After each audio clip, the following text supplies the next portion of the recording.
Hello everyone, it's Crystal Ether here with a review of the heroes debuting in Overflow's final section. Akira, Jay, and Gray are here with a second win against Eclipse, so keep them healthy while they're at their strongest. However, will their skill sets be enough outside of plot cutscenes? Let's take a look. If you really like a card, then go for it. This is a single player game, so you should enjoy your roster how you like. And if you found the review helpful, I'd appreciate if you considered subscribing to the channel. Now let's get to it. It's been a while since we've seen you, Akira, but he's fired up and ready to go. This rookie skill set has a few strong effects, with his first skill giving a massive damage modifier against burn foes for 3 turns if Akira's HP is 80% or above. Akira's second skill allows him to enable his damage modifier while also giving all allies a level 1 damage modifier stack against the debuff itself, but the 2 extra levels, if gas is present, makes this a powerful buff so long as the enemy can be debuffed in the first place and doesn't clear them. Unfortunately, this card is stuck as a jack of all trades, master of none scenario. As while his self buff is very strong, Akira lacks other core offense traits like critical rate or critical damage buffs and lacks a way to generate BP. On the other hand, Akira's support is limited to just the burn effect, and without gas, the level 1 stack can be written off. This card is a package deal with gas, which can really limit your team options. Akira's reliance on the burn status continues with his burst skill, where both the stamina and burn modifier work together to hit quite hard even with low investment. However, his link partners are something, I'll say that much. Gast is reasonable due to their shared history and story relevance, but you won't see Akira paired with Keith or Ash very often compared to his South teammates. It's a great link for any teams where Gast is a DPS, though first star Marion's link skill will outperform Akira's every time. Overflow Akira is a decent card, but nowhere near a must.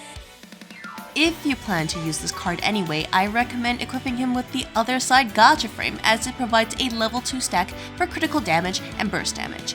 2 stats that Overflow Akira really loves to have. Just keep in mind of the initial cooldown and maybe use some frames to reduce it, as its critical rate and critical damage boosting passive is quite nice for any DPS card. Alternatively, you can use Akira's Chapter 1 frame, which trades the stackable buffs for medium critical rate and critical damage buffs, as well as healing to keep his HP topped up. For short fights, Akira's Summer frame boosts the team's burst damage. Perfect to be paired with the current event frame, which I highly suggest you get if you haven't yet. And if none of those frames are available, Akira's Gentleman event frame gives him a medium boost to attack and defense. His Casino frame is also an option, but note that while it has a larger modifier, it does overlap over his first skill, and that this card would prefer other buffs to improve his DPS. This J card joins his roster right at the heels of his Halloween version, who's also Passion. Well, they play somewhat differently, with Overflow J as a burst damage DPS, while the latter is a critical damage DPS. Both of Overflow J's skills buff his burst damage, though he'll only get 1 stack per skill cast, and even at max limit break, he'll have to wait a turn to activate his second skill. The attack and defense buff attached to his first skill is alright, but this J would have preferred a critical rate or critical damage buff with how fragile he is. That 80% HP requirement is extremely tight at low investment levels, even with the maxed out advance mode. Overflow J's burst skill is worth the trouble if you can get him up to speed, with his burst skill taking advantage of his stamina modifier to hit above his weight class at low investment levels. He's the first non-limited hero with a 200% BP gauge limit, though it's a shame that he only gets a partial BP refund if you launch his burst skill at that point, rather than further increasing his damage output. J's link partners are thankfully composed of the East sector, so there's plenty of team building potential. A burst gauge link would have been better for this card to support his allies, however, especially as there are plenty of options to easily boost critical rate. And just in case it wasn't obvious, even his passive encouraged you to spam his burst skill as often as possible. I wish he got another skill to refund more BP, like upon critical hit or burst skill, as it's hard for Overflow J to stand out with the lack of offense buffs that would raise his damage ceiling. If you're here at this point in the video, you're determined to use this card, or just playing this in background. His 4th birthday frame will help get his second skill online on turn 1, while also providing Jay with 2 special attack orbs to help generate more BP gauge. On the other hand, you can go full glass cannon with the frame dropped from the Robber of Dawn boss on normal difficulty, as it massively buffs his attack for 3 turns while decreasing his defense at the same time. This setup does require 2 sources of cooldown reduction to activate it on turn 1, and there is overlap between this frame and Overflow J's first skill. But unfortunately, this hero doesn't have any frames that massively buff the critical rate or damage stats on turn 1 and lacks a frame that provides a damage modifier against cool attribute foes as of this upload. Gray is the 3-star welfare for the final section of the Overflow arc, and he's not bad for a freebie. Similar to Akira, Gray relies on a status effect to deal damage, in this case, Bleed. His first skill inflicts the bleed status while also dealing damage, with the first target being fixed and randomly selecting the second target unless there's only one enemy left. It requires Gray to have at least 60% of his HP left over, but it could be somewhat useful in skill damage survive events if you have nothing better.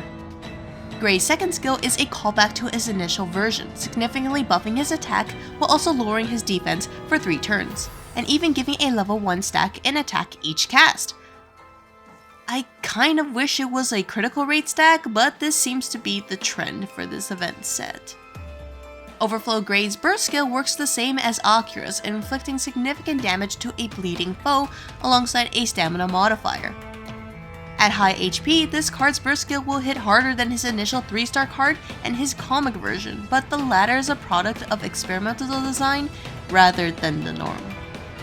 This Gray card also has the East sector for his link partners, though it'll be difficult to place this version in a DPS role, as he's held back by his rarity stats and lack of offense buffs. Burst gauge up is good for Overflow J at least. You may ask, what if I want to use Overflow Gray as my main DPS? Equip him with his 4th birthday frame, as it provides 2 stacks of critical damage and burst damage to himself, so long as you can work around the initial cooldown through cooldown reduction skills, or just max limit breaking the frame altogether. And for players who don't own that frame, well, in that case, equip him with his Christmas frame, as it converts 2 normal attack orbs into special attack orbs for all allies, and its passive boosts his burst skill damage. Don't have either frame or need something accessible for free-to-play players?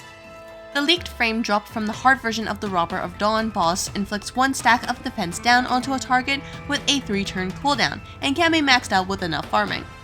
Unfortunately, Gray doesn't have much in the way of buffing critical rate or critical hit without significant initial cooldowns to contend with. While I'm questioning the choice to favor story over usability for these event heroes, they're a nice wrap-up for a 10-month story arc, starting with First Storm. Are these cards necessary? Not at all, but if you manage to snag them, keep them away from survive events where the boss cuts your team's HP, and they'll do just fine. That's all for this video review. I hope to see you all in the next video.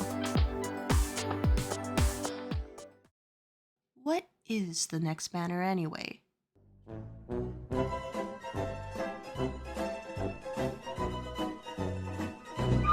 Wait, it's the collab?